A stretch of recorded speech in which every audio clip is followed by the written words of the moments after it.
તો આજુબાજુ પડોશીઓ છે ને એ બધા ભેગા થઈને વાત કરે કે હવે 2 નંબરના પૈસા વધવા માંડ્યા છે. કોઈને આમ રાજી નહીં થાય. અને પછી જે એમનો જે સુખદ દ્રોહ છે ને, એ સુખદ દ્રોહ વિસ્ફોટ થશે. તમારી ગાડી ઉપર લીટા કરી જશે, પંચર પાડી જશે, કંઈક ને કંઈક કરી જશે. એ તમારી ગાડીને પંચર પડે એટલે એને આનંદ થાય, લો ફેરવો, હજુ અમે પડોશમાં બેઠા છીએ, મરી નથી ગયા. અનુભવ કરવો હોય તો કરજો. તમે શીરો બનાવીને ખાઓ ઘર. 4 મિનિટ બાકી છે, ચાલુ રાખું, બંધ કરી, છેલ્લે સુધી બહાર નહીં સંભળાય. તો તમે શીરો બનાવીને ખાઓ અને જો પડોશીને વાસ આવે તો બારણા બંધ કરીને કરજો. નહીં તો એ તમને શાંતિથી શીરો નહીં ખાવા દે, સારા કપડાં નહીં પહેરવા દે. તમારું સુખ જોઈને, અને એનું મૂળ કારણ અમે સાધુઓ છીએ. એટલે ગાંધીજીને પોતડી એટલા માટે પહેર્યું. જો ગાંધીજીએ પાટલું પહેર્યું હોત, આફ્રિકાથી આવ્યા એ વખતે જે પેલું શૂટ પહેરતા, એ શૂટ જે પહેર્યા હોત ને, તો એ દેશના નેતા તો થઈ શક્યા હોત, પણ દેશના બાપુ ના થઈ શક્યા હોત. તો વસ્તી જે એમના પાછળ ગાંડી થઈ ને, એ ગાંડી ના થઈ હોત. પણ લોકો જે ખેંચાયા ને, એ ગાંધી શું કહેવા માંગે છે એ નહીં, પણ એમને જોયું કે ઓ આ તો બકરીનું દૂધ પીવે છે, ઓ આ તો આટલી પોતરી જ પહેરે છે, આટલી બંડી જ પહેરે છે, આ તો ઝૂંપડામાં રહે છે. અને આ બધાનું પરિણામ એ આવ્યું કે અમારા ઘણા મહાત્માઓ દિવસે ઝૂંપડીમાં રહે છે ને રાત્રે બંગલામાં રહે છે. એટલે દર્શનાર્થીઓ બધા આવતા હોય ત્યારે જો કહું, મહારાજ તો ઝૂંપડીમાં રહે છે. અને સાંજ પડે ને બધા દર્શનાર્થીઓ બંધ થઈ જાય એટલે પછી બંગલામાં જઈને હોઈ જાય છે. કારણ કે લોકોના મગજમાં સુખ દ્રોહ છે. તમે મારા આશ્રમમાં આવો અને મને સારા ખાટલા ઉપર મચ્છરદાની લગાવેલી હોય, ઉપર પંખો હોય, આવું બધું તમે જુઓ એટલે તમારી શ્રદ્ધા તૂટી જાય. ઓ મહારાજ તો આપણા જેવા, આજ બધું ભોગવવું તો ત્યારે સાધુ શું કામ થયા. એટલે પછી હવે અમે શું કરીએ કે તમને ગમે એવું રૂપ ઉભું કરવાનું. ચાલો દર્શનાર્થીઓ આવવાના, પેલા ઘાસની ઝૂંપડીમાં બેસો, મહારાજ કહેવા પડે. હો પછી જાય એટલે આપણે અંદર તો પાછું છે જ ને જે હોય. એનું પરિણામ એ આવ્યું કે ભારતમાં ડુપ્લિકેટ જીવન થયું. 2 જીવન, એક લોકોને બતાવવા માટેનું જીવન અને એક પોતાનું આંતરિક જીવન. મારા ઓળખીતા એક નેતા છે, હજુ જીવે છે. તમને નવાઈ લાગશે, ખાદીના કપડાં પહેરે, પણ જાણી કરીને એને ફાડીને પછી સાંધીને પછી પહેરે, થીગડા લગાવે, જાણી કરીને. કેમ કે લોકો એમ કે જો આ તો થીગડાવાળા કપડાં પહેરે, આ તો થીગડાવાળા કપડાં પહેરે. એટલે અમેરિકામાં પેલી ચડ્ડીઓ આમ જાણી કરીને રૂછાવાળી બનાવી દે છે. એ બીજા કારણ, અહીંયા બીજા કારણ. ભારતની પ્રજા છે ને, એ મોટા ભાગે સુખદ્રોહી પ્રજા છે. અને એટલા માટે આપણને સુખ નથી પચતું. તમે જોશો તો લોકસભામાં કે વિધાનસભામાં કયા મંત્રીને કઈ ગાડી છે, કયો મંત્રી કેટલા ટેલિફોન કરે છે, કયા મંત્રીના ત્યાં કેવા એર કન્ડિશન. અરે એને રહેવા દો ને ભાઈ. એમાં એક સારી ગાડી વાપરે એનાથી દેશને નુકસાન નથી. દેશને નુકસાન તો એ કેવી વ્યવસ્થા કરે એના આધારે નુકસાન. એક માણસ 25 ટેલિફોન વધારે કરતો હોય એથી કંઈ ગુજરાતને કશું બગડવાનું નથી. પણ એની નીતિ કેવી છે, એની સચ્ચાઈ કેવી છે, એ કેટલી કુશળતાથી રાજ કરે છે એ જોવાનું છે. ના એમ કે ચાણક્ય તો ઝૂંપડામાં રહેતા હતા. ચાણક્ય ઝૂંપડામાં રહેતા તો કેટલા જનરેશન વીતી ગયા. એ જનરેશન ગેપ પૂરવી જ નથી તમારે. ચાણક્ય ઝૂંપડામાં રહેતો હતો એટલે આજના ચાણક્ય ઝૂંપડામાં જ રહેવાનું. વચ્ચે કેટલા જનરેશન ગયા. અને એ જે જનરેશન ગેપ છે એને જો તમે ના પૂરી શકો ને, તો પછી આ ડુપ્લિકેટ જીવન આવે. પેલાના ત્યાં એવું ડુપ્લિકેટ નથી. એ જે છે અંદર એ છે ને બારે એ છે. અને એટલે ત્યાં સત્યની પ્રતિષ્ઠા થઈ. આપણે ત્યાં સત્યની પ્રતિષ્ઠા કરી શકાતી. તો આ બધાનું અને એનું પરિણામ પણ બતાવો. પ્રજાને સુખદ્રોહી બનાવી દો, એનો વિકાસ અટકી જશે. પેલાનો વિકાસ કેમ થયો? સુખાનું રાગી. મારે સારું કપડું જોઈએ છે એટલે એના માટે હું પ્રયત્ન કરીશ. મારે આ સારું વાહન જોઈએ છે એટલે હું બાઇસિકલની શોધ કરીશ. પણ હજુ એમાં મને સંતોષ નથી, એથી વધારે સારું જોઈએ છે એટલે હું મોટરસાયકલની શોધ કરીશ. હજુ મને સંતોષ નથી, મારે એનાથી વધારે સગવડ ઊભી કરવી છે, હું ગાડી ઊભી કરીશ, ગાડીમાં વધારે સારી ગાડી ઊભી કરીશ. કારણ કે પ્રજા સુખાનુરાગી થઈ અને સુખ છે એ સગવડોમાંથી આવે અને સગવડો વૈજ્ઞાનિક વિકાસ વિના ઊભી કરી શકાય નહીં. એટલે પ્રજા આપોઆપ વિકસિત થવાની. અને પ્રજાને સુખદ્રોહી બનાવી દો એટલે આપણે ભલા અને આપણું દમણિયું ભલું. એમ કે હા દમણિયું રૂપાડું, એ પહેલા તો બળદ જોડતા અને દમણિયામાં બેસતા અને હવે રો દમણિયામાં એમને એમ રો. એ દમણિયું ક્યારે કાઢવું જ નથી ને. અત્યારે તો ઘણા લોકો એમ કે છે કે 100-200 વર્ષ પહેલાનો જમાનો બહુ સારો હતો. એમને ખબર નથી કે 2 માઇલથી પાણી લાવવું પડતું, માથે ઉપાડીને 2 માઇલથી, અને વાળા નીકળતા ઘણાને તો કેટલા રોગ થતા, કેટલા મરી જતા. ઘરમાં પીવાનું પાણી ના હોતું. કાઠિયાવાડમાં રહ્યા હોય એમને પૂછી જોજો, સ્ત્રીઓને પૂછી જોજો. પણ એ બધા એમ જ સમજે. અને એટલે સુખદ્રોહ, સગવડ નહીં એટલે વિકાસ નહીં, અને પ્રજા હતી ત્યાં ને ત્યાં સ્ટોપ થઈ જાય. આ 2 ભેદ થયા. એટલે ભારતમાં અને પશ્ચિમમાં આ ચિંતનનો ભેદ થયો. બ્રહ્મસૂત્રની જ્યારે રચના કરવામાં આવી ત્યારે પણ એમની સાથે કેટલાક દર્શનો જુદા પડતા હતા, કેટલાક વિચારો જુદા પડતા હતા. અને એ જે જુદા વિચારો પડતા હતા એના માટે એમણે એક આખો અધ્યાય રચ્યો. અને એ અધ્યાયનું નામ રાખ્યું છે અવિરોધાધ્યાય અથવા વિરોધ પરિહારાધ્યાય. વિરોધનો પરિહાર, તમારી સાથે જે વિરોધ છે એનો પરિહાર કરી અને પોતાના વિચારોની સ્થાપના કરવા માટેનો અધ્યાય.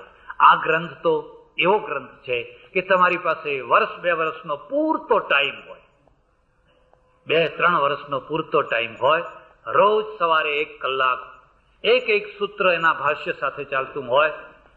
એ 2-3 વર્ષ જો તમે એમાં ખર્ચો ને, તમારું મસ્તિષ્ક એકદમ ક્લિયર થઈ જાય.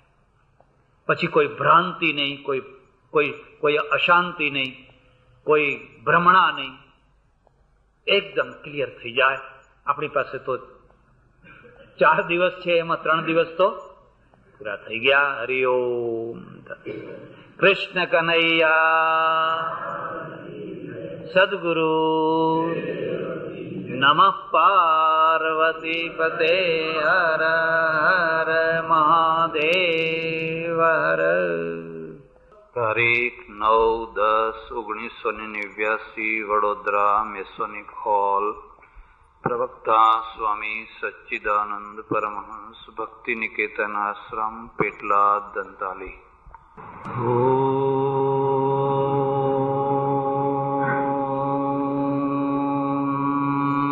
વંદે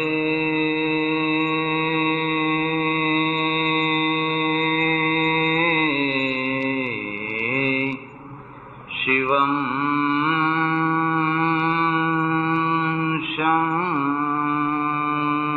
શંકરમ. માતાઓ, બહેનો અને ધર્માભિલાષી સજ્જનો, બ્રહ્મસૂત્રના ઉપર કંઈક ચર્ચા ચાલી રહી છે. અને ચર્ચાના પ્રસંગમાં બ્રહ્મસૂત્રના 4 અધ્યાય છે. એ 4 અધ્યાયોના જે નામ છે એ નામની પાછળ જે જ્ઞાન છે, જે પ્રેરણા છે, એની ચર્ચા કરવામાં આવી રહી છે. ગઈકાલે એક વાત કહેવામાં આવી કે બીજા અધ્યાયનું નામ અવિરોધાધ્યાય છે અથવા વિરોધ પરિહારાધ્યાય છે. જે વિરોધ છે એ વિરોધનો પરિહાર કેવી રીતે કરવો એ પ્રકરણો, એ અધિકરણો આ બીજા અધ્યાયમાં મૂકવામાં આવેલા છે. ત્રીજા અધ્યાયનું નામ સાધનાધ્યાય છે અને ચોથા અધ્યાયનું નામ ફલાધ્યાય છે. સાધનાધ્યાય અને ફલાધ્યાયની ચર્ચા કરીએ એના પહેલા પશ્ચિમ અને ભારતના વચ્ચેનું એક મહત્વનું અંતર છે, એને જરા સમજી લેજો. પશ્ચિમના લોકોનું લક્ષ્ય છે સુખ વૃદ્ધિ, સુખ પ્રાપ્તિ, સતત સુખ વૃદ્ધિ. ભારતના અધ્યાત્મનું લક્ષ્ય છે શાંતિ. એક સુખેચ્છુ છે, બીજો શાંતિનો ઈચ્છુક છે. જો આ બે મુદ્દાને તમે સમજી શકશો તો પૂર્વ અને પશ્ચિમ આ બંને વચ્ચેનો જે ભેદ છે એ ભેદને તમે સમજી શકશો. સુખો સગવડને આધીન છે, સુખની વૃદ્ધિ સગવડોને આધીન છે, અને સગવડો વિજ્ઞાનને આધીન છે. એટલે સુખેચ્છુ પ્રજા સતત વિજ્ઞાનનો વિકાસ કરતી રહે છે. શાંતિ સગવડોને આધીન નથી, શાંતિ વિજ્ઞાનને આધીન નથી.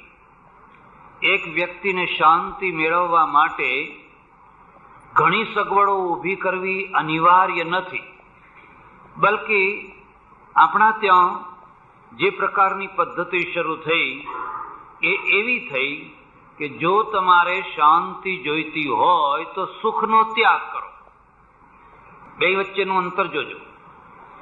તમે જો સુખનો ત્યાગ કરી શકો તો જ તમને શાંતિ મળે. અને એટલા માટે સુખ છે એ ગૌણ વસ્તુ બની ગઈ, સુખ છે એ ત્યાજ્ય વસ્તુ બની ગઈ. કોઈને જ્યારે આપણે ત્યાગી કહીએ છીએ ત્યારે એનો અર્થ એ થાય છે કે એણે કેટલા સુખોનો ત્યાગ કર્યો.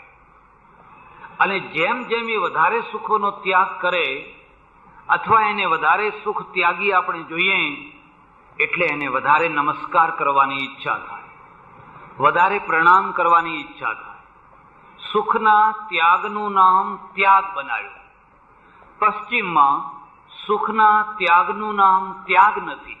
આ બેયના ભેદને સમજજો.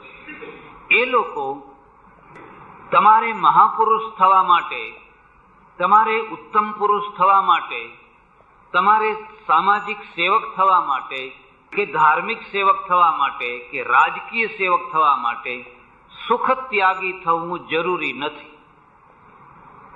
એ તમારી પાસે એવી અપેક્ષા નથી રાખતા કે તમે ગાડી ના વાપરો, તમે ચંપલ ના પહેરો, તમે સારા મકાનમાં ના રહો તો તમે રાજસેવક થો, તો તમે સમાજ સેવક થો, તો તમે ધર્મ સેવક થો. આપણે જેને ત્યાગ કહીએ છીએ એના કરતા પેલાના ત્યાગમાં એક મહત્વનો ફરક છે. અને એ ફરક શું છે? એના ત્યાગનો અર્થ છે તમારી શક્તિનો વિનિમય બીજા માટે કરવો. વાતને સમજો. તમારી પાસે 2 લાખ રૂપિયા છે. એ 2 લાખ રૂપિયા તમે સમાજ માટે અથવા તમારું જે ધ્યેય હોય, કેન્સર માટે, કિડની માટે કે કોઈ સામાજિક હેતુ માટે, કોઈ એવા લક્ષ્ય માટે તમે એનો વિનિમય કરો છો એટલે તમે ત્યાગી છો. એક યુવાન અને યુવતી છે, બંને ખૂબ પ્રેમ કરે છે, એના સમાજમાં કશો વાંધો નથી. પણ દેશ ઉપર આક્રમણ થાય છે, યુવાન લશ્કરમાં ભરતી થાય છે, યુવતી નર્સ બને છે, એનું નામ ત્યાગ છે. પેલો યુવક છે એ લશ્કરમાં ભરતી થઈ જાય છે અને યુવતી છે એ નર્સ બની જાય, એની પાટાપિંડી કરે છે. પછી 5 વર્ષ સુધી એકબીજાને ન મળે, 10 વર્ષ સુધી ન મળે, બેમાંથી એકાદ કોઈ મરી જાય અને એ આઘાતને એ સહન કરે, એને એ લોકો ત્યાગ કહે છે. એટલે આપણા ત્યાગમાં અને એના ત્યાગમાં આ મુદ્દાનો ભેદ છે. અને આ ભેદને જો તમે સમજશો તો ભારતનો ત્યાગ વાંઝિયો ત્યાગ છે, જેમાંથી કશું નિર્માણ નથી થતું. હું ચંપલ ના પહેરું કે હું ચંપલ પહેરું એથી આ દેશને શું મળવાનું હતું? હું આટલા લાંબા પૂરા કપડાં પહેરું કે આટલી નાની પોતળી પહેરું, એ બધાના દ્વારા આ સમાજને, આ દેશને કે આ માનવતાને મળવાનું શું? અને તમે જો મારા આ સ્થૂળ ત્યાગને જોઈને જો તમે મને વંદન કરવા તૈયાર હોવ તો એ ત્યાગમાંથી જન્મ્યું શું? એ ત્યાગમાંથી પ્રગટ્યું શું? મહારાજ તો પૈસાને નથી અડતા, પૈસો પકડતા જ નથી, એમ કે પૈસાદારને પકડે છે. એવા ઘણા મારા ઓળખીતા સાધુઓ છે, પૈસો ના પકડે પણ પૈસાદારને પકડે તો એવો પકડે કે નીચોઈ નાખે તમારે. ને એટલા માટે પેલાના ત્યાગમાંથી હજારો નનસો પેદા થાય છે, હજારો પાદરીઓ પેદા થાય છે. એ પાદરીઓ ઝૂંપડે ઝૂંપડે ફરે છે, ગામે ગામે ફરે છે. પેલી નનસો છે ત્યાંનું સુખ છોડીને અહીંયા પાટાપિંડી કરવા આવે છે. પણ એક ત્યાગ પરિણામ આપનારો ત્યાગ છે.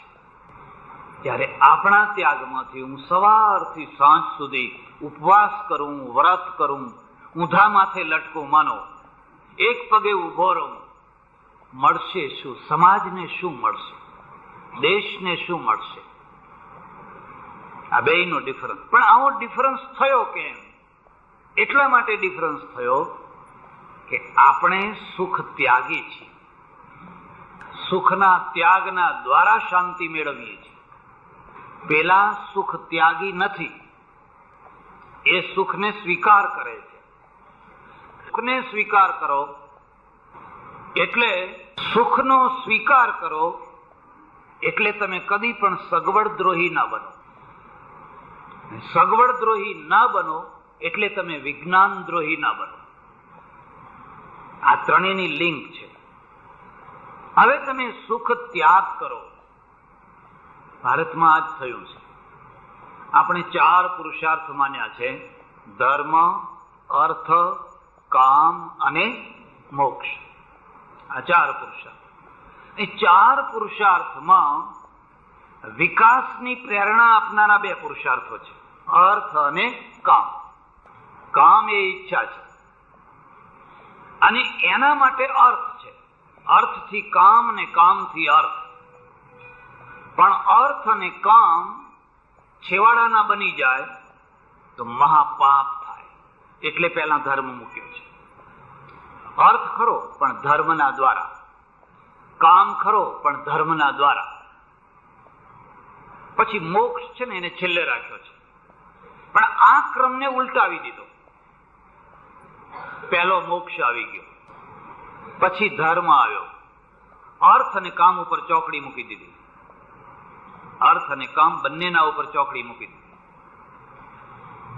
એનું પરિણામ એ આવ્યું કે તમારી કામ શક્તિને નાશ કરો એટલે તમને અર્થ સંબંધી ઈચ્છાઓ આપોઆપ સીમિત થઈ જશે.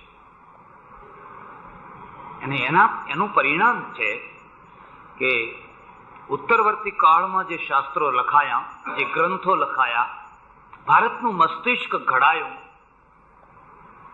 લગભગ 99% 100% પુરુષોના દ્વારા ઘડાયું. સમાજના મસ્તિષ્કને ઘડનાર સ્ત્રીઓની ટકાવારી કેટલી? લગભગ 0. અને એટલે સુખના 2 કેન્દ્રો માનવામાં આવ્યા.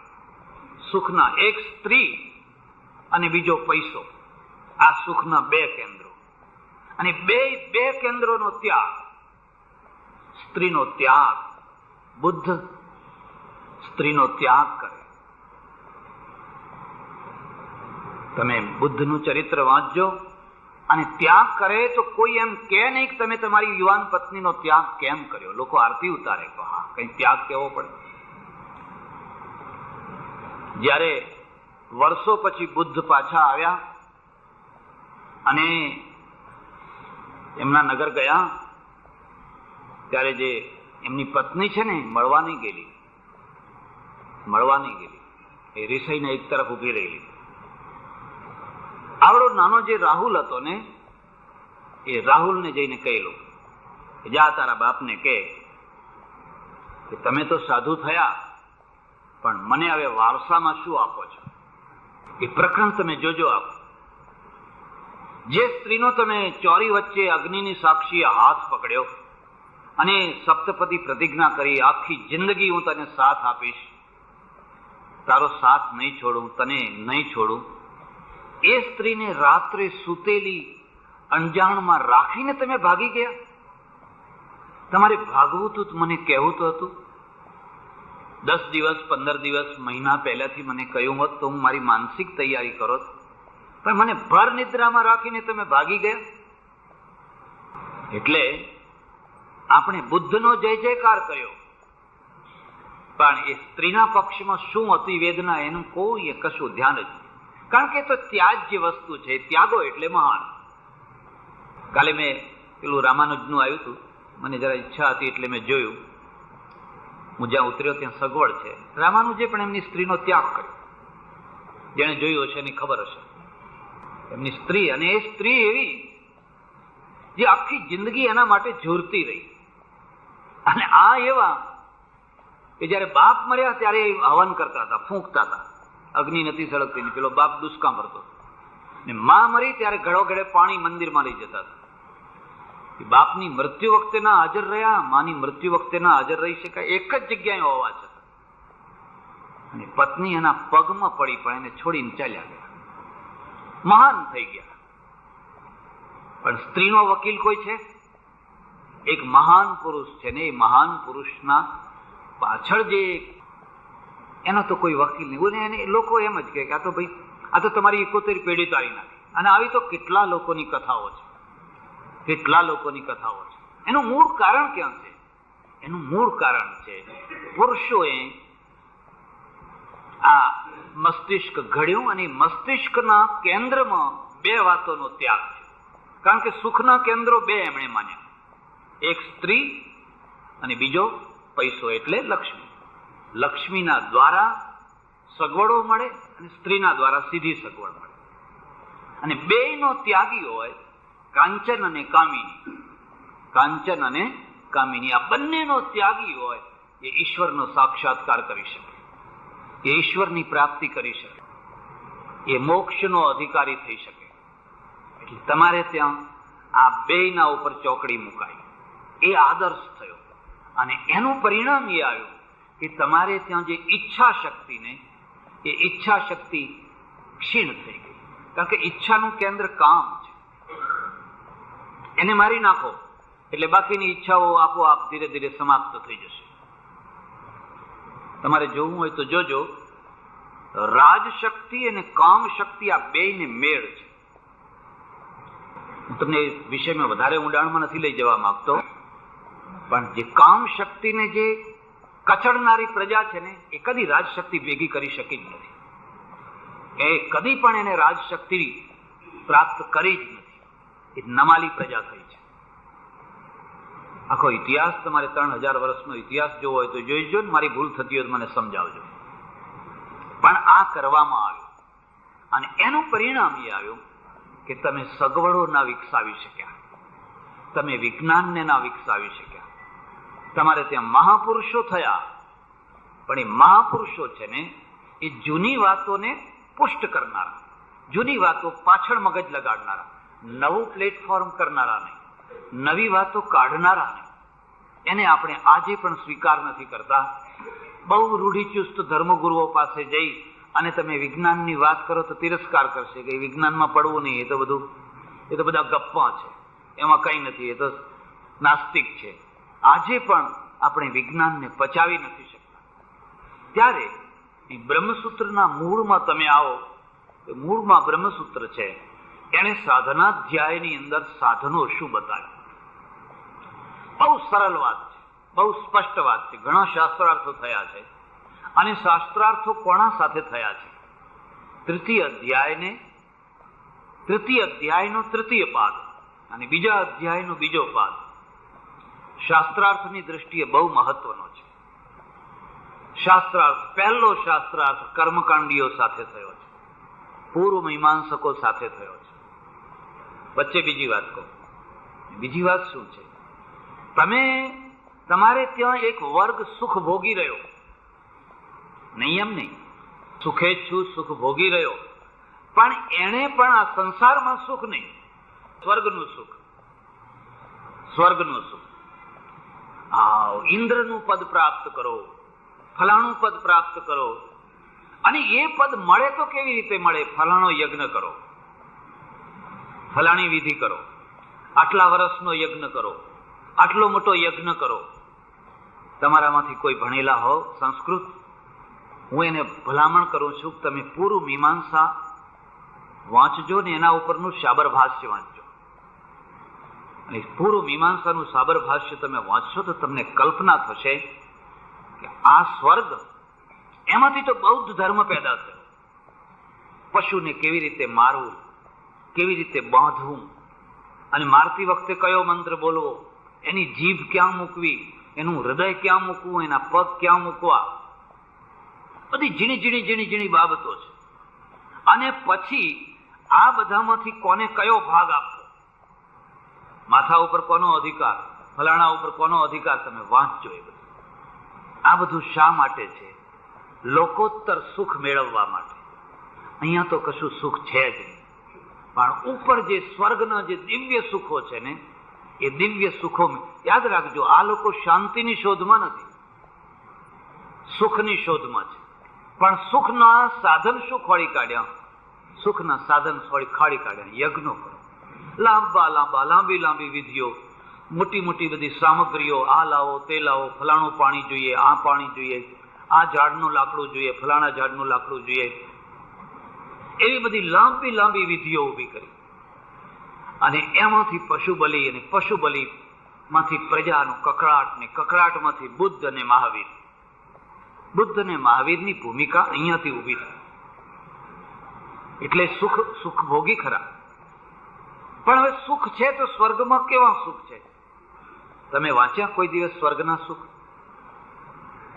પછી મુસ્લિમ સમાજનું સ્વર્ગ હોય, ક્રિશ્ચિયનોનું હોય કે હિન્દુઓનું હોય, 2-3 હજાર વર્ષ ઉપર કે 1.5 વર્ષ ઉપર અહીંયા જે લોકોને સુખ નતું મળતું, એ સુખ ત્યાં બતાવ્યું. માનો કે સ્વર્ગના સુખમાં બતાવ્યું કે ત્યાં દૂધની નદીઓ વહે છે, ત્યાં મધની નદીઓ વહે છે.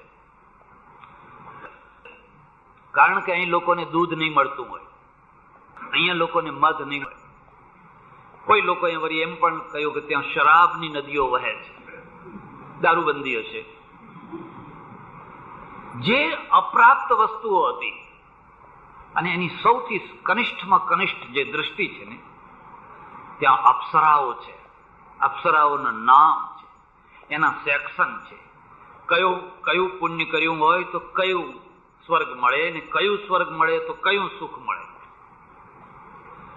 આ બધું એમાં બતાવવામાં આવ્યું. કારણ કે અહીંયા ઘણા લોકોને કામ સુખ ના મળ્યું હોય, એટલે પછી અપ્સરાનું સુખ લેવા માટે ઉપર જાય.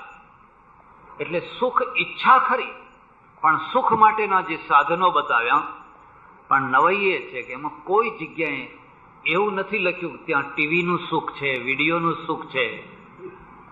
બતાવ્યું છે ત્યાં કોકાકોલા મળે છે. કારણ કે જ્યારે આ બધું લખાયું ત્યારે ટીવી નહોતું, વિડીયો નહોતું, કોકાકોલા નહોતું. એટલે જેને આજે જે સુખના સાધનો જે વધ્યા, એ બધું ત્યાં નહોતું. ત્યાં પંખા ફરી રહ્યા છે, ત્યાં એસી ચાલી રહ્યું છે, એવું હતું જ. જે હતું એનું એ જ વધારે કરીને લખી દીધું. એટલે આ દેશની એક બહુ મોટા ભાગની પ્રજા પરલોકના સુખ મેળવવા માટે વળી ગઈ. અને યજ્ઞો ઉપર યજ્ઞો, યજ્ઞો ઉપર યજ્ઞો, યજ્ઞો ઉપર યજ્ઞો થતા રહ્યા. ગામ ગંધાતું હોય, ગામમાં ગટર હોય, ગામમાં પાણીની વ્યવસ્થા ના હોય, ગામમાં લાઇબ્રેરી ના હોય, ગામમાં સ્કૂલ ના હોય, કઈ વાંધો નહીં, એની કોઈને પરવા નથી. આપણે ભૂલ ક્યાં કરી છે? પણ આ 10 લાખ રૂપિયા, 20 લાખ રૂપિયા, 25 લાખ રૂપિયા, આ કરોડ રૂપિયા પેલા સુખ માટે ઉભા કરો. હમણાં મારે એક કોલેજમાં જવાનું થયું, કમ્પ્યુટરના ઉદઘાટન નિમિત્તે. કોલેજના આચાર્ય છે ને મારા બહુ પરિચિત છે, ગાઢ મિત્ર છે, બ્રાહ્મણ છે, બહુ સજ્જન છે, ઋષિ જેવો માણસ છે. મને કહ્યું, મહારાજ આ કમ્પ્યુટરના પૈસા ભેગા કરતા કરતા અમારો દમ નીકળી ગયો. મેં કહ્યું તમે ભૂલ કરી. આ કમ્પ્યુટરની જગ્યાએ જો યજ્ઞ કર્યો હોત તો ઢગલો થઈ જતો. પછી એમાંથી કમ્પ્યુટર લેવાનો. તમારે એમ કહેવાનું કે પહેલા લોકો કમ્પ્યુટરમાં પૈસા નહીં આપે, કારણ કે અમે તમારા મગજ એ રીતના ઘડ્યા છે. કમ્પ્યુટરમાં પૈસા આપવાથી શું મળશે? શું મળશે? લખ્યું છે કે તમારા છોકરા દુનિયાની 1લા નંબરની પ્રજા થશે. તમારી આવનારી પેઢી આજે 4થા નંબરની પ્રજા થઈને જે ભીખ માગીને ઉતરેલા કપડાં પહેરે છે, એની જગ્યાએ 1લા નંબરની પ્રજા થશે. એ વાત લોકોને નથી સમજાય. લોકોને એટલું જ સમજાયું છે કે આ તીર્થમાં આ ગૌદાન કરો તો તમને આ મળે. વૈતરણી તરવી હોય તો પછી સાચી, નહીં તો ચાંદીની ગાય મૂકો. પણ હવે ચાંદીની ગાય પોતે જ ડૂબી જશે તો મગજ ઘડવામાં આવ્યું અને મસ્તિષ્કના દ્વારા જે પ્રજા થઈ એનું એક દાનનું વલણ થયું. આ તો થોડા 50, 60, 70 વર્ષથી આપણે આ તરફ વળ્યા છીએ. હું તમને એમ પૂછું કે 60, 70 વર્ષ પહેલા તમારું ગામ હોય કે કોઈ પણ જગ્યાએ હોય, માનવતા નિમિત્તે દાન થતા હતા, રાષ્ટ્રીય દાન થતા હતા. શૈક્ષણિક આ પારસીઓ આવ્યા ને, પારસીઓએ થોડા કંઈક ઉભા કર્યા, પછી આપણે એ તરફ દોરાયા. બાકી ગામ ગંધ મારતું હોય, ગામમાં સ્કૂલ ના હોય, કોઈને ના પડી હોય. હા, કોઈ દીવા બોલતા હોય અને દીવામાં પાછા 1000 મણ ઘી બોલતા હોય, થોડોય નહીં પાછા. એ બધું થતું હોય. પણ ગામમાં આ છોકરા ભણ્યા વિના ના રહી જાય છે કે ના, એ બધું જ નહીં. મસ્તિષ્ક એ રીતને ઘડાયું અને એનું પરિણામ ભારત 4થા નંબરની પ્રજાનો દેશ છે. પેલા એ શું કર્યું, એના દાન છે ને સ્કૂલ તરફ વાળ્યા. ત્યાં જો કમ્પ્યુટર જોતું હોય તો 1ના 10 આવીને ઉભા રહે, 1ના 10 આવીને ઉભા રહે. કારણ કે લોકોનો અભિગમ એ તરફનો બદલાયો, એ અભિગમ એ તરફ વાળવામાં આવ્યો. તમને અહીં સગવડ આપે, તમારે અહીં કરવી હોય તો અહીં સગવડો આપે. કારણ કે માને છે વિજ્ઞાનનો વિકાસ, વિજ્ઞાનમાંથી સગવડ અને સગવડમાંથી સુખ, આ એમની પ્રક્રિયા છે. આપણે હવે ધીરે ધીરે એ તરફ વળી રહ્યા છીએ. ધીરે ધીરે આ વાત આપણને સમજાય છે. એટલે બહુ પ્રાચીન કાળમાં બ્રહ્મસૂત્રના 3જા અધ્યાયમાં, જેને આપણે સાધનપાદ કહીએ છીએ, એમાં સૌથી વધારેમાં વધારે જો શાસ્ત્રાર્થ કર્યો હોય તો પૂર્વ મીમાંસકો સાથે કરવામાં આવ્યો છે. અને પૂર્વ મીમાંસકો સાથે એ શાસ્ત્રાર્થ કરવામાં આવ્યો છે કે ફલાણો યજ્ઞ વગેરે કરવાથી જે સ્વર્ગ મળે છે એ તો ક્ષણિક સુખ છે, એ કહી દઉં. એનો નિષેધ નથી કરવામાં આવ્યો, એનો સ્વીકાર કરવામાં આવ્યો છે, પણ એનો અપલાપ એ અર્થમાં કરવામાં આવ્યો છે કે સ્વર્ગ મળ્યું તો એ શું? ક્ષીણે પુણ્યે મર્ત્ય લોકમ વિશંતિ. જ્યારે તમારા પુણ્ય પૂરા થશે એટલે પાછા આના ઉપર આવવું પડશે. અને નગર શેઠ થયા પછી મજૂર થવાનું થાય, એ બહુ દુઃખદાયક. મજૂરી ચાલી જાય તો વાંધો નહીં, તો વાંધો નહીં. પણ રોડ ઉપરના મજૂરને એકવાર મેયર બનાવી દો, અને મેયર બનાવ્યા પછી 5 વર્ષ પછી ફરી એને મજૂર બનાવી દો, પછી એના દુઃખનો કોઈ પાર રહેશે? પછી કે હા અમે તો મેયર હતા, પણ મેયરના પહેલા મજૂર હતા એ યાદ કરો ને. મેયરના પહેલા મજૂર હતા એ કેમ ભૂલી જાઓ છો? માણસની આ ખાસિયત છે. એને સુખ આપ્યા પછી જો દુઃખ આપો ને તો એ દુઃખ એના માટે 1000 ગણું મોટું થઈ જાય. એટલે ગીતાને લખવું પડ્યું, આ બ્રહ્મ ભુવના લોકા પુનરાવર્તિનોર્જુન મામુપેત્ય તુ કૌંતેય પુનર્જન્મ ન વિદ્યતે. અર્જુન, જે બ્રહ્મલોક સુધીના એટલે બ્રહ્માના લોક સુધીના જે લોકો છે ને, પુનરાવર્તન કરાવનારા છે. તમે બહુ મોટા યજ્ઞો કર્યા, ચાલો સ્વર્ગ મળ્યું, ઇન્દ્ર થયા, અને દુઃખ ન લગાડશો. તમારે ત્યાં ઇન્દ્રનું ચરિત્ર છે ને, એ કોઈ આદર્શ ચરિત્ર નથી. છે આદર્શ ચરિત્ર નથી. હું એની ચર્ચા કરવા નથી માંગતો. હું તો તમને ભલામણ કરું છું, પુરાણો વાંચજો ને, પુરાણોના ચરિત્ર જોશો તો તમને ફેંકી દેવાનું મન થશે. આ મારો ઇન્દ્ર, આ દેવોનો ઇન્દ્ર આવો અહલ્યાના ઘરમાં પેસી જાય, અને બીજું બધું કેટલી વાતો બધી. એકના ચરિત્રો તમે જોઈએ, લડ્યા જ કરતા હોય. કોઈ જરાક કંઈક તપ કરે અને તપમાં તરત જ એનું આસન ડોલવા લાગે. એટલે અત્યારે જે આસન ડોલે છે ને, અને જે ધંધા કરવામાં આવે છે ગોરખ ધંધા, એનાથી એ ભૂંડા ગોરખ ધંધા ત્યાં કરેલા. અત્યારે તો એટલી હદ સુધી ધંધા નથી થતા. નારદ તપ કરે અને ઇન્દ્રનું આસન ડોલે એટલે ઇન્દ્ર તરત જ એક અપ્સરાને મોકલી દે. બસ. હવે અત્યારે અપ્સરા તો નથી મોકલતા, એટલું તો સારું. ગુંડો મોકલતા હશે, કઈ પિસ્તોલ વાળો મોકલતા હશે, બીજું કઈ મોકલતા હશે. પણ ઇન્દ્રનું તો મોટામાં મોટું શસ્ત્ર જ છે. અને આ અપ્સરાઓ છે કોણ? એમનું કામ શું છે? એમનો ધંધો શું છે? એમને કોઈ પતિઓ છે કે નહીં? બસ વિશ્વામિત્ર હોય કે ઇન્દ્ર હોય કે ફલાણા હોય, આ બધા તપસ્વીઓ આગળ ન આવે એના માટેની આ હું બેઠો છું. એવા સ્વર્ગમાં જવું છે જ્યાં રાત દિવસ ખટપટો થયા કરતી હોય, રાત દિવસ એકબીજાને ઉતારી પાડવાની વૃત્તિ થતી હોય, વેર ઝેરની બધી કથાઓ ભરાયેલી હોય. એટલે તો ઉર્દુના એક શાયરે બહુ સરસ વાત લખી છે, બહુ સુંદર વાત લખી છે. દિલ કો બહેલાને કો ગાલિબ જન્નત કા ખ્યાલ અચ્છા. अर्थ समझे? दिल को बहलाने को गालिब, जन्नत का ख्याल अच्छा है, और फिरा न मुल्क आदम से कोई कि मैं पूछूं, कहो मुसाफिरो मंजिल पे क्या गुजरती है। अर्थ समझा? ફીરા ના મુલ્ક આદમ છે, પેલા આદમના મુલ્કથી, સ્વર્ગમાંથી કોઈ પાછું ના આવ્યું કે મેં પૂછું કહો મુસાફિરો મંજિલ પે ક્યા ગુજરતી, ત્યાં શું ચાલે છે? હમણાં ચૂંટણી બૂંટણી આવી છે કે નથી આવી કે શું ચાલે છે? કોઈ આવ્યું નહીં પાછું. અમે પૂછતા. ફિલસૂફી છે ને દર્શન છે, એ દર્શનની જે મેથડ છે એ શું છે? આ લોકના પ્રશ્નોને પડતા મૂકીને પરલોક તરફ વાળી દો એટલે આ લોક તમારો બરબાદ. પેલા એ શું કર્યું? પેલા એ લોકો પરલોક તરફ વળેલા, પણ બહુ સરળતાથી. એમના માટે સરળ શું હતું કે કોઈ પોપની ચિઠ્ઠી લઈ જાઓ એટલે સ્વર્ગ મળી જાય. પછી એનું ધૂસડું ફેંકી દીધું, અને પછી એમને એમ ખ્યાલ આવ્યો કે મર્યા પછી સુખ ભોગવવા એના કરતા અહીં જ ભોગવવા સારા છે, અને અહીં ભોગવવા, હું ભોગવું એના કરતા મારી આવનારી પ્રજા ભોગવે એવી વ્યવસ્થા કરવી એ સારી છે. પછી એના જે દાર્શનિકો થયા, કાન્ટ કે હેગલ કે ફ્રોયડ સુધીના, એ બધા જોજો તમે વાસ્તવવાદી છે, ધરાતલ ઉપરના વાસ્તવવાદી છે. એમણે વાસ્તવિકતાની ઉપેક્ષા ના કરી. આપણા ત્યાં એક 15 વર્ષની છોકરી વિધવા થાય અને મારી પાસે લાવવામાં આવે એટલે હું એને કહું, જો બેન, તે પૂર્વમાં કોઈના પતિને મારી નાખ્યો હશે, એટલે આ જન્મે તારો પતિ મરી ગયો છે. ને મગજ એ રીતે ઘડેલું હોય. ને આ એકવાર મુંબઈમાં એવું થયેલું, હું ને એક વૃદ્ધ સંન્યાસી બંને મહિલા સમાજમાં ગયા. આમંત્રણ મને હતું, એ ભેગા આવ્યા. મેં કહ્યું, સ્વામીજી કુછ બોલેંગે? કે હા બોલેંગે થોડા. મને થોડો ડર તો લાગેલો, પણ પછી શરૂઆતમાં એમને બોલવા માટે માઇક આપ્યું અને એમણે ઠેઠ ભાષામાં શરૂઆત કરી દીધું. હવે મહિલા સમાજમાં પાછી મોટા ભાગે વિધવાઓ હતી, વિધવાઓ મોટા ભાગની હતી. એમણે કહેલું કે રાંડો હરખી રહેજો, આ ગયા જન્મમાં પાપ કર્યા હતા તે આ જન્મે વિધવા થઈ છો.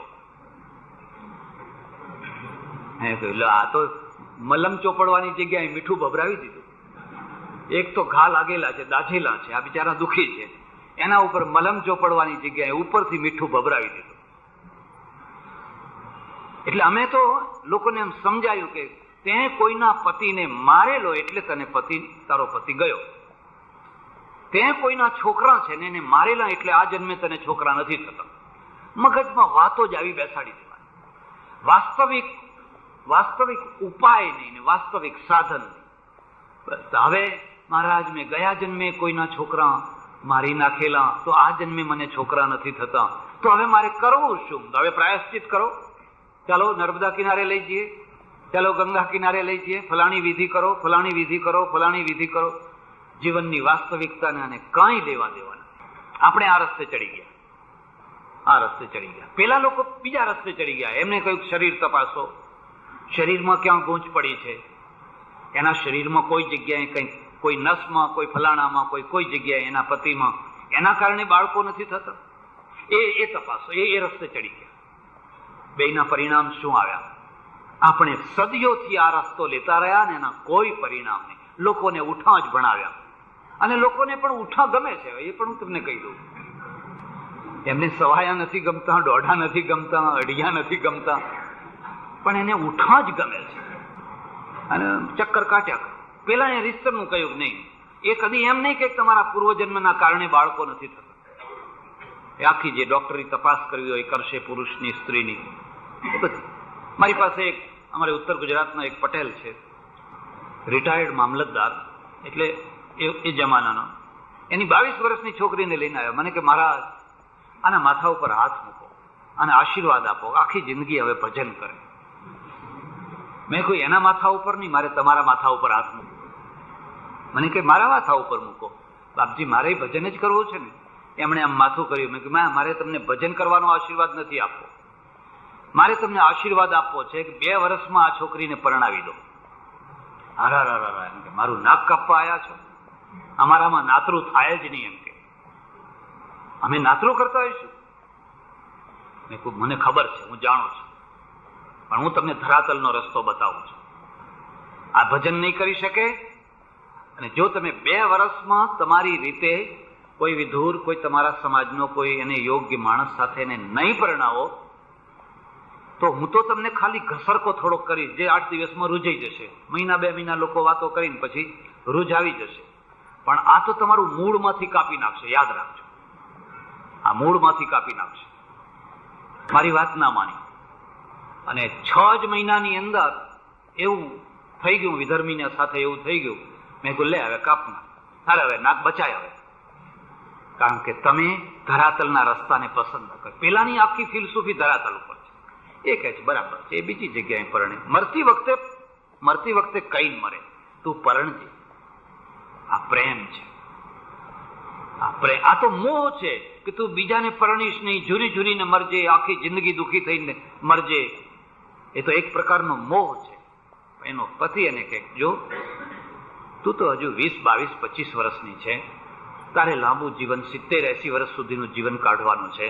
લાગણીના ઉભરા તો 6 મહિના હોય, 12 મહિના હોય, વર્ષ હોય, 1.5 વર્ષ હોય, આખી જિંદગી કઈ લાગણીના ઉભરા ચાલ્યા ના કરતા હોય. તારે યોગ્ય કોઈ મળે તો તું કરી લેજે, હું એમાં રાજી છું, મને વચન આપ. આનું નામ પ્રેમ છે કે પેલાનું નામ ઘરના ખૂણામાંથી બહાર નીકળીશ નહીં, હો આમ ના કરીશું, એનું નામ પ્રેમ છે. બેમાંથી કોનું નામ પ્રેમ છે? પછી પેલા ધરાતલ ઉપર છે.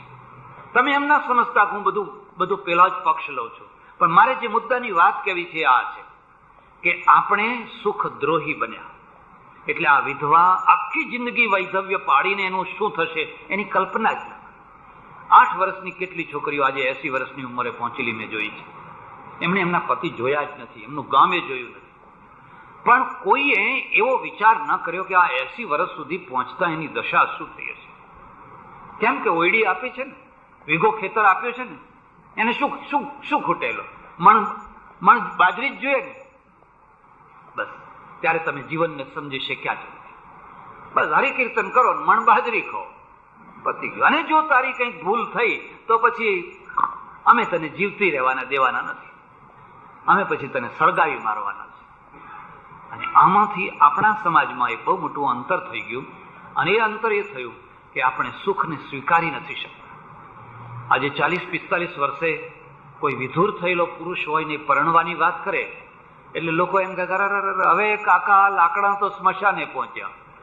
નહીં પહોંચ્યા હોય તો તમે પહોંચાડવાના જ છો, તમે પહોંચાડવાના જ છો, કારણ કે તમે સુખને સ્વીકાર નથી કરી શકતા. એ જો એમને એમ આખી જિંદગી રીબાઈને જીવે, ના બપોરે ખાવાનું ઠેકાણું, ના સાંજે ખાવાનું ઠેકાણું, એનું માથું દુખતું હોય, એને તાવ આવ્યો હોય, એના હૃદયમાં કઈ વેદનાઓ હોય, ઠાલવવાની કોઈ જગ્યા ના હોય, એનો કશો વાંધો નહીં, એનો કઈ વાંધો નહીં. પણ જો આવું કંઈક કરે લોકો એને જલ્દી સ્વીકાર નહીં કરે, કારણ કે આપણે સુખદ્રોહી પ્રજા થયા. અને એના પાછળનું કારણ થયું કે સુખના 2 કેન્દ્રો, આ 2નો ત્યાગ કરો, અને બંનેનો ત્યાગ કરો તમે મહાપુરુષ. અને જો એ બંનેનો ત્યાગ ના કરી શકો તો સંસારી માણસ, આ તો બિચારા સંસારના કીડા છે, એમ કે સંસારના કીડા છે, સંસારમાં પડેલા કીડા છે. એટલે બ્રહ્મસૂત્રે 3જા અધ્યાયની અંદર જુદા જુદા જે સાધનો છે, ફરીથી હું તમને કહી દઉં છું, હું સહજ જીવન ઉપર ભાર મૂકું છું, નોર્મલ જીવન ઉપર ભાર મૂકું છું. અને એટલા માટે મેં આજ સુધી એક પણ માણસને સંન્યાસ નથી આપ્યો. મેં એક છોકરાને સાધુ બનાવેલો, એ જબરજસ્તી થયેલો, 2 વર્ષ બધે રખડેલો, ઘણું રખડેલો, હરિદ્વાર ને કાશી ને બધે. પછી એના મા બાપ જ આવેલા કે આ બીજે ગમે ત્યાં સાધુ થઈ જશે, અને ગમે ત્યાં એ ફસાઈ જાય, એના કરતાં તમારે ત્યાં એને આપો, કારણ કે હવે વળતો જ નથી પાછો. એને આપેલો, પણ એના બિચારાનો એક્સિડન્ટ, બહુ સારો છોકરો. પછી મેં કોઈને સાધુ નથી બનાવ્યા. મેં ધાર્યું હોત તો મેં 200 સાધુઓ ઉભા કર્યા હોત. બસ ચોટી કાપો કે હવે વળતો જ નથી પાછો, એને આપેલો, પણ એના બિચારાનો એક્સિડન્ટ, બહુ સારો છોકરો. પછી મેં કોઈને સાધુ નથી બનાવ્યા. મેં ધાર્યું હોત તો મેં 200 સાધુઓ ઉભા કર્યા હોત. બસ ચોટી કાપો ને ટોળું વધારો, ચોટી કાપો ને ટોળું મારો જય જયકાર કર્યો. કેટલાય છોકરા આવે આશ્રમમાં, હું એને 2 દિવસ, 5 દિવસ, 10 દિવસ રાખું, મારા પુસ્તકો વંચાવું, સમજાવું, પછી એને ઘર ભેગો વિદાય કરું. અને ઘર ભેગો થાય ને પાક્કો થઈને જાય, સમજીને. હમણાં એકાદ વર્ષ 1.5 વર્ષ પહેલા એક પટેલનો છોકરો આવેલો, 22 વર્ષનો. મને આજ ને આજ સાધુ બનાવો, મારે આજ ને આજ સંન્યાસ લઈ લેવો છે. હવે તું ઉતાવળ શું કામ કરે? તું આવી તો ગયો છે ને, હવે તારે ઉતાવળ શું છે? રે, જો હું ના પાડું તો મારો આશ્રમ છોડીને બીજે જતો રહે. બીજે તો કાતર તૈયાર છે પાછું. એમને તો ચોઘડિયું કાઢવું જ નથી, મુહૂર્ત કાઢવું જ નથી, તો તૈયાર જ છે. એને 10 દિવસ સુધી મેં રાખ્યો, કલાક બેસાડું, પુસ્તક વંચાવું, 10મા દિવસે એને કહ્યું, બાપજી મારે સંન્યાસ નથી લેવો. કેમ? તું આવ્યો ત્યારે કહેતો હતો ને કે મારે આજ ને આજ લેવો છે. હવે હું એટલા જ માટે મેં તારો તને વિલંબ કર્યો. રખ કીધું, જો આ તો તારા સારા નસીબ કે તું અહીં મારે ત્યાં આવ્યો. કોઈ આ ગિરનારના બાવાના ચક્કરમાં પડ્યો હોત તો તારા ઘૂઘરા ખખડાયું અને હાથમાં ખપ્પર આપી અને આ પાટીદારનો છોકરો હાલે ભીખ માગતો કરી દીધો હોત, લોકોનો લોટ માગતો કરી દીધો હોત. જા ઘેર પાછો જા, 40 વીઘા તારે જમીન છે, તું સુખી માણસ છે, મા બાપની સેવા કરજે, 2 પૈસા કમાજે અને 2 પૈસામાંથી અડધો પૈસો સારા કામમાં વાપર, માનવતાના કામમાં વાપર. અને તો ઘૂઘરા ખખડાવતો થઈ જઈશ, આલ્લેક આખી જિંદગી બસ આલ્લેક કરતો થઈ જઈશ. એ ઘેર ગયો. 8 દિવસ તો એના મા બાપ ઊંચા નીચા થઈ ગયેલા, મારો છોકરો ક્યાં ગયો, મારો છોકરો ક્યાં ગયો, મારો છોકરો ક્યાં ગયો. અને જયારે પાછો આવ્યો બધી વાત કરી, મારા પુસ્તકો થોડાક લઈ ગયેલો, આ મહારાજે મને પાછો મૂક્યો. એના બાપે મને આવડો મોટો કાગળ લખ્યો, બાપજી આ મારો એકનો એક છોકરોને તમે મારું આખું કુળ બચાવી દીધું, મારું આખું કુટુંબ બચાવી દીધું. જો આ છોકરો સાધુ થઈ ગયો હોત તો મારા આ બધાનું થાત શું? મેં ધાર્યું હોત તો મેં ઘણા લોકોને સાધુ બનાવ્યા હોત. પણ હું જાણું છું કે આ પ્રક્રિયા બરાબર નથી. હું થયો એ થયો, મને તો ઈશ્વર પાર પાડી દે એટલે બરાબર છે. પણ હું લોકોને કહું છું કે તમે સહજ જીવન જીવજો, નોર્મલ જીવન જીવજો. જીવન તો મધ્યમાં છે, આ છેડે નથી તેમ આ છેડે નથી, અતિ ભોગમાં જીવન નથી, અતિ ત્યાગમાં નથી, બંનેમાં નથી, મધ્યમાં જીવન છે. અને એ મધ્યમ માર્ગ ગીતાનો છે. યુક્તાહાર વિહારસ્ય યુક્ત ચેષ્ટસ્ય કર્મસુ યુક્ત સ્વપ્નાવબોધસ્ય યોગો ભવતિ દુઃખઃ. એ મધ્યમ માર્ગ બુદ્ધનો છે, બૌદ્ધ ધર્મનો નહીં હો, બુદ્ધનો. કારણ કે બૌદ્ધ ધર્મ છેડે પહોંચી ગયો, બુદ્ધની વાત જુદી, બૌદ્ધ ધર્મ તો છેડે. સાધુ સાધુઓને ઘોર તપ, બીજી વાત નહીં, ઘોર તપ. જાણે આ શરીરના દુશ્મન હોય ને એવી રીતે ઘોર તપ. એટલે અહીંયા જે સાધનનો વિચાર કરવામાં આવ્યો એમાં એક વાત તો એ કહેવામાં આવી કે તમે સ્વર્ગના માટે લાલસા રાખીને જે કંઈક બધી વિધાનો જે કરતા હોય એનાથી કંઈ કલ્યાણ થવાનું નથી. અને ગીતા એમાં સાક્ષી છે. ગીતામાં 2જા અધ્યાયમાં જ છે, બનતા કે 3જા અધ્યાયમાં છે, યામિમામ પુષ્પિતામ વાચ પ્રવદંત્ય વિપશ્ચિતા. હે અર્જુન, આ જે પુષ્પિતા વાચા એટલે જેના ફૂલ લાગેલા છે પણ જેમાં ફળ આવતા નથી. ફૂલ તો છે પણ જેને ફળ નથી. ફૂલનો અર્થ તમે સમજ્યા? ફૂલનો અર્થ ચૂંટણીના વચનો. હું આ ભાગમાંથી ઉભો રહ્યો છું, આ રોડ તમારે કરવો છે ને 6 મહિનામાં કરી આપીશ, તમારે આ કરવું છે ને આટલું કરી આપીશ, આમ કરી આપીશ. ચૂંટણીના વચનો જેમ પુષ્પિત એટલે ફૂલ જેવા દેખાય, ફળ લાગ્યા ફળ, એમ યામ ઇમામ પુષ્પિતામ વાત. અરે આ તો પુષ્પિત વાત છે, સાંભળવામાં બહુ સરસ લાગે પણ એને કઈ ફળ આવવાના. પ્રવદંત્ય વિપશ્ચિતા. એ અર્જુન કોણ બોલે છે? અવિપશ્ચિતા, જે અવિદ્વાન લોકો છે. અવિદ્વાન કોને કહેવાય? કામાત્માન સ્વર્ગ પરા, જે અત્યંત કામના વાળા છે, અત્યંત સ્વર્ગની વાસના વાળા છે. એવા લોકો આવી વાત બોલતા. તું એનાથી દૂર થા, એનાથી તું દૂર થા. ત્યારે હવે કરવું તો શું કરવું? બ્રહ્મસૂત્રમાં એક ફલાધ્યાય છે. મારી તમને ખાસ સલાહ છે કે આ બ્રહ્મસૂત્ર અઘરો ગ્રંથ